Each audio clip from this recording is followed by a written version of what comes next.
So I'm not going to say good morning today because it is not a good morning. It's the worst morning in a long time actually. I just had to put Duva, my dog, down. Well, I didn't do it. I went to the vets. I'm actually walking around just outside waiting for Michael to pick me up. He's leaving the kids at school and preschool. Basically this morning when I woke up at 5:30, I could hear downstairs that Duva wasn't doing well. She was whining and I wondered why, and long story short, I basically thought that she might have, I don't know what it's called in English, I'm just going to put it down here if I can find the translation, but basically the stomach turns itself around and it's fatal. So we went to the animal hospital right away.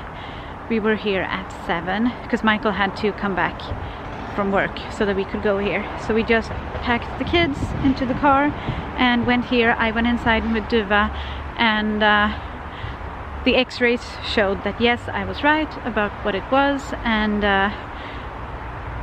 basically there are a lot of factors, but I decided I didn't want her to have to go through, you know, recovery from surgery, because that's the only way to fix this. Also there can be complications afterwards, especially with older dogs, even more so with dogs that have dementia, which is something that she has. She also has a kind of cancer that, or she has had a kind of cancer that is very, very likely to come back. And there was just lots of things that made me feel like for her it would just be better to not have to suffer anymore. So that's what we did. I got a little clip from like when we had decided that we would put her down, but I had some time to just sit with her and just say goodbye, I guess. So I guess I'm gonna put that clip in here. I feel kind of horrible for filming this, but I think that eventually I'm gonna want the last few moments that I have with her. My poor girl.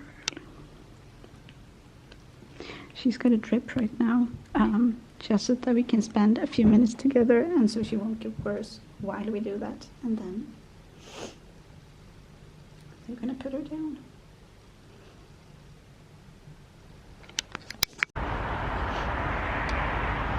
Yeah, so I seem pretty calm and collected right now.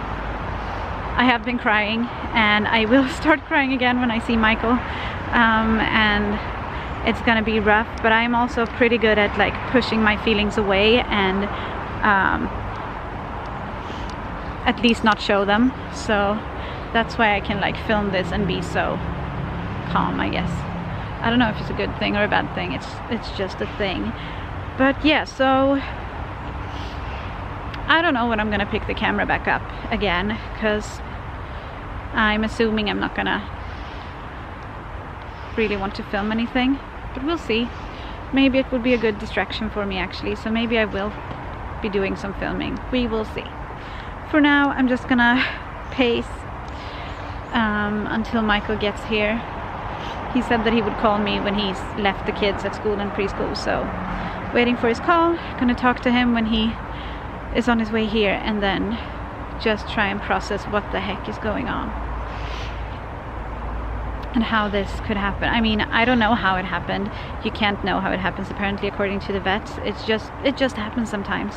So yeah, not a good day. She almost turned 10. She was, in 15 days she would have turned 10 years old. When you have 3 kids, life kind of just has to move on. Even though you want to just grieve, you can't really do that. And I am grieving. I'm just having to do that while taking care of the kids. Michael's at his therapist right now. Actually, he got out of there and called me and said that he's gonna get takeout. I think that's the 3rd day in a row, which I don't know. I don't think that's ever happened for us before. But like he said, it's a day today. And so that's what we're gonna do. I'm actually making dinner though, because I am, because I am. In here are potatoes that I'm gonna make into mashed potatoes, and I also have fish in the fridge that I really need to cook today because I think it's gonna go bad otherwise. So I'm making that into lunch boxes for tomorrow. So yeah, everything just has to kind of keep going. The kids so far hasn't really reacted. We told them when we got them out of school and preschool, and I think Theo doesn't really understand.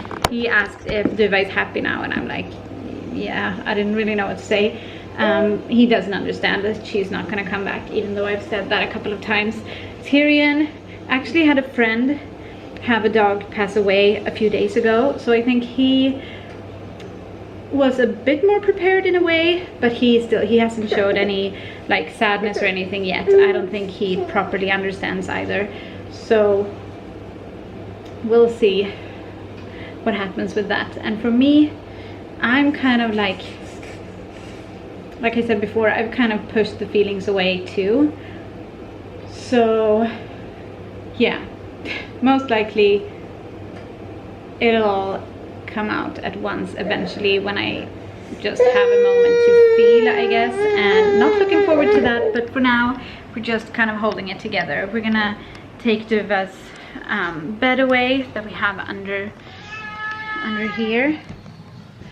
And that's gonna be emotional, I think, but also I just don't want to see it right now, so I'm gonna ask Michael to take that out to the car because we need to take it to the trash, the dump, the whatever it's called. I'm rambling. So at the same time, this is the only thing that's made her quiet in a while, so I guess I'm just gonna keep the camera on her and see if that keeps her happy until Michael gets home, because yeah, she's tired, and the day just became very strange for her too, just getting into the car in the morning. She doesn't do that ever, and her sleep was wonky and stuff, so yeah, things are just weird. And it kind of kills me. It kills me that she's never, like, she has no way of remembering Duva, of course. She's not going to remember her. She's 9 months old. And Theo, who's 3 years old, he's probably not going to remember her either. And that kind of kills me. And at the same time, I knew that that could happen. I've been preparing for it for a few months at least. Just realizing that she's getting close to 10 years old and all that stuff. But, you know, once it happens, you can never prepare completely, so yeah. Okay, now I'm gonna stop rambling. Theo is excited. She is too, apparently. He has been watching Tyrion for days making his own transformer out of boxes, and now Theo came to me and said, I've made my own transformer. Actually, he said Star Wars because he thinks Star Wars means robot, and he thinks that, well, I guess Transformers kind of are robots. So yeah. To him, it's a Star Wars, but what he means is a transformer. Careful.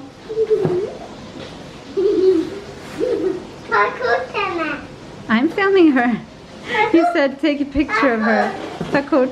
Vet du vad, Theo? Jag tror inte hon vill ha. Nej, hon vill inte ha den på sig, tror jag. Du kan ha den på. Kan du visa hur du har den på dig? Nej.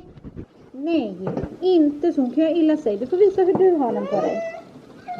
This is one of those typical moments that I would just cut out of the video, by the way. That happens quite often. I'm filming you. Nice. Baba. Baba. Please like the video if you liked it, and subscribe if you want to see more of our family videos, and we will see you when we see you. And thank you for watching today. Hej då!